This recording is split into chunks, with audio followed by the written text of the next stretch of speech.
We're going to do a few examples of graphing rational numbers. The first one says graph negative 3/5 on the number line.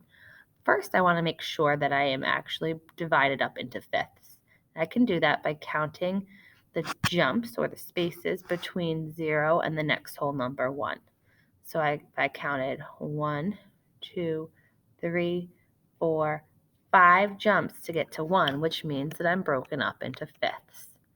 Okay, so this first line would be 1/5, 2/5, 3/5, 4/5, and I know I'm right because 5/5 is equal to 1. When I'm going to the left, I am labeling it with my negative sign. So negative 1/5, negative 2/5, negative 3/5, negative 4/5, and then when I get to 1, that's the same thing as negative 5/5. So I don't really have to label it, but I will. Now, if I want to graph negative 3/5, I just find the negative 3/5 to the left and put a dot on my line. The next example that we did in class was locate and graph the number negative 7/4 and its opposite on the number line. Okay, so first we started with negative 7/4. Well, they want us to break it up into fourths. Let's see what our graph already has. Between 0 and the next whole number, I am broken up into 1, 2, 3, 4 jumps. So I'm already broken up into fourths on my number line. I want to go to negative 7/4. There's two ways we can do this. We could count our negative 7 or our negative fourths. So this would be negative 1/4, negative 2/4, negative 3/4. 1 is the same as negative 4/4. So from here, we could continue counting fourths and say this is negative 5/4, negative 6/4, negative 7/4.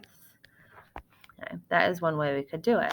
We could also say that negative 7/4, if I want to change that fraction into a mixed number, I know that 4 goes into 7 one whole time, and then I would have 3/4 left over, right, when we worked on changing improper fractions to mixed numbers. So I could also find negative 1 3/4. So that would allow me to jump from 0. I know I have to go to negative 1, and then I have to go another 3/4 more.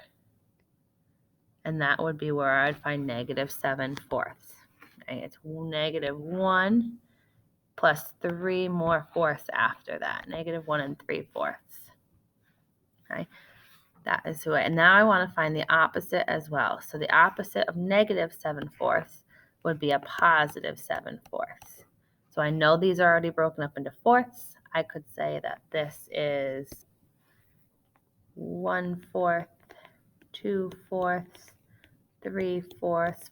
1 is the same thing as 4/4, 5/4, 6/4, and 7/4. So I know the opposite would be right here.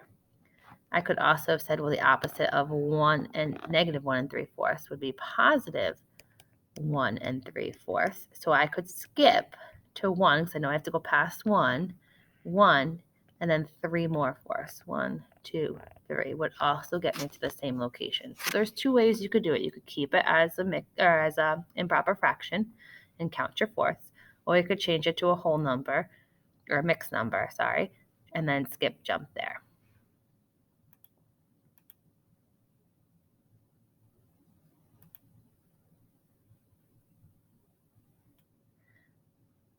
One more example that we did during class was a multiple choice, which shows negative 3 1/8 graphed on a number line.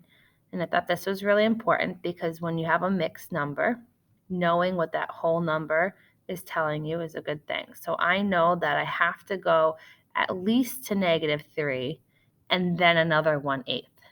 So if I'm starting at 0, I need to count to negative 3 before I can go anywhere. At B would probably only be, sorry, my scroller is slow pause. This would probably only be 1/8, negative 1/8. This would go to negative 3 almost all the way to 4. So I would say that's probably negative 3 7/8. and this is past 4. So it's